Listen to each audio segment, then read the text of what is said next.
Hello, it's Sunday the 25th. Hello, 25th. Ha ha ha. 3 months till Christmas. Shut up, Nick. Righto. 10 million more mortgages set to default, expert says. This is important in the United States of America.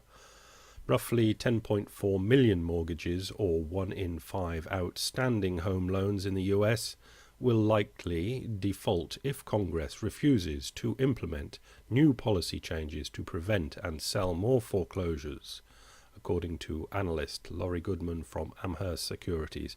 Now, he's all right. So what's happening there? It could happen, I suppose, which would be dreadfully, dreadfully bad, but it's all about trying to push the government into doing a big refi. What do they call it? It'd be the American Refi Act or something stupid like that. But it's an important thing to try and get America out of the malaise. Not that it's possible, but, you know.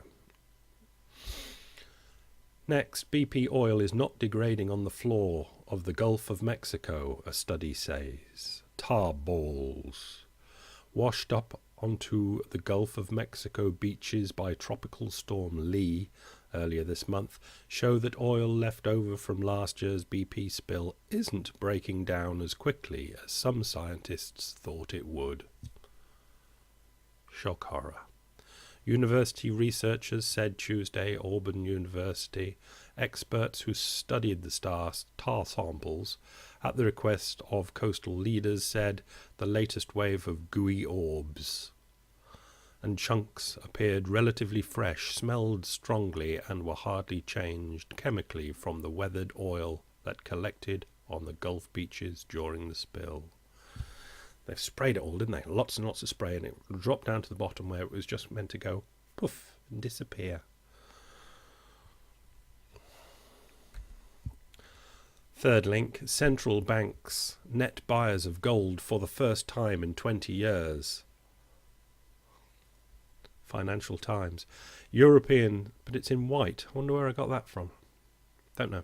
European central banks have become net buyers of gold. This is European central banks. They've been selling their gold off for 15 years or so? I don't know.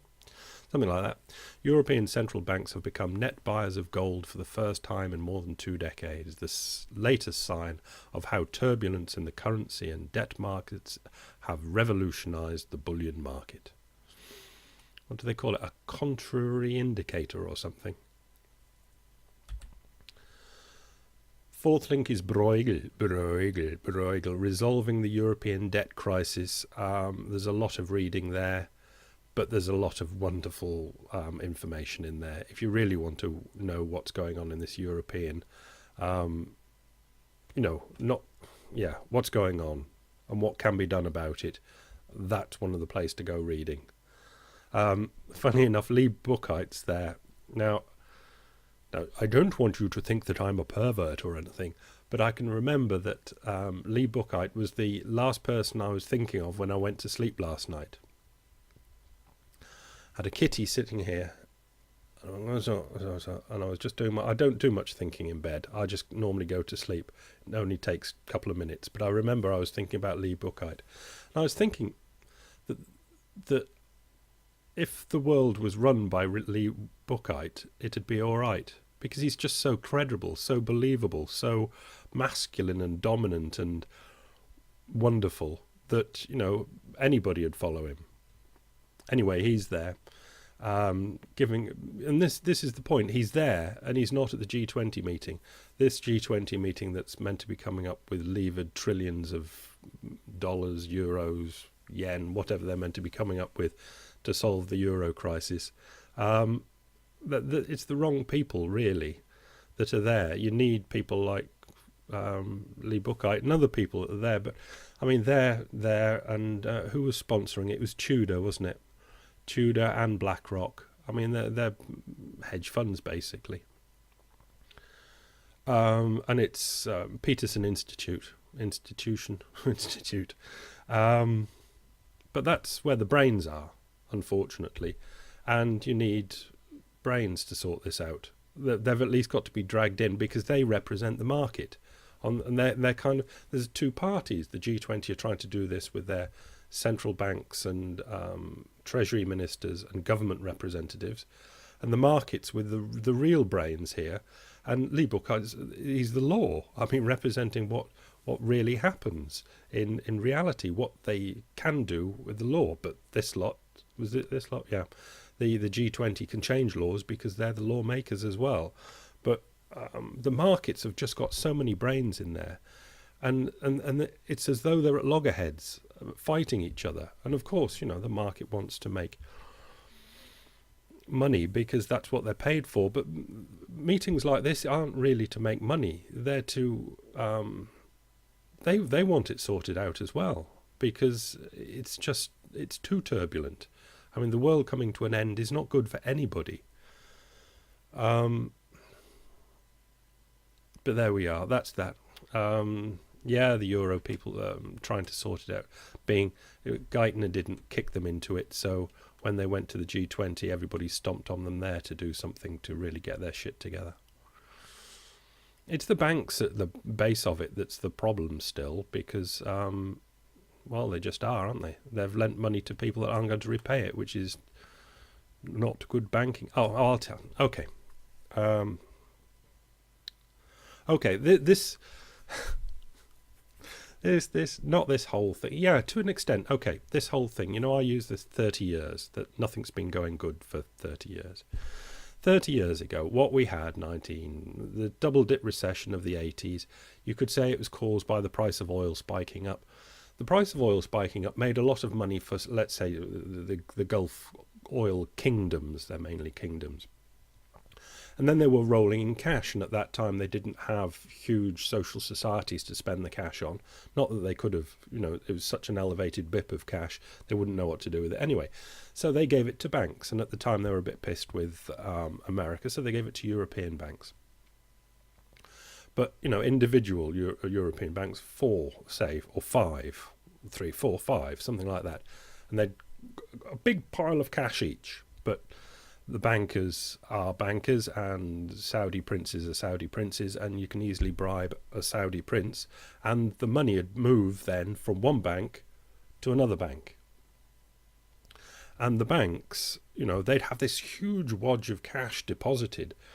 They were short of knowing what to do with it anyway, but when they'd got it invested, then another bank had bribed the cash away, and they would have to, whatever assets they'd bought, have to sell them to give the cash back.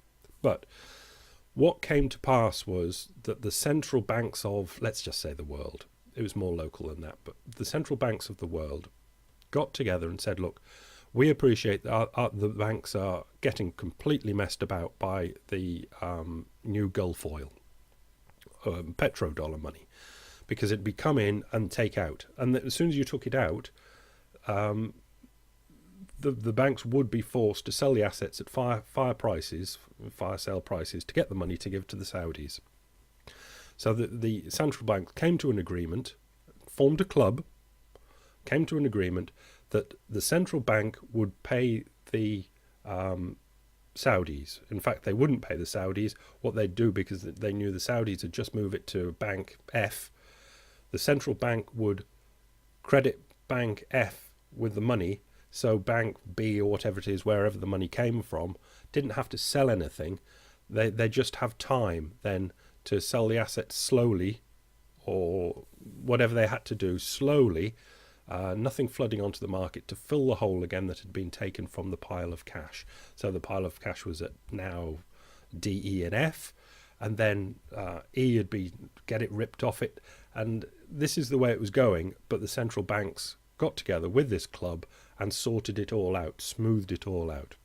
Now, this was one of the first times really that central banks were operating together. Before that, it was the central bank of a country worked for the central banks, the banks of that particular country. Well, in the end, Wall Street bribed enough princes to get most of the money over into America.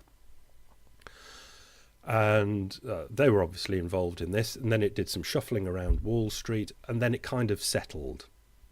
So what we had then was a network of central banks had formed this club, and when clubs like that form, they never unform, and that's what exists nowadays.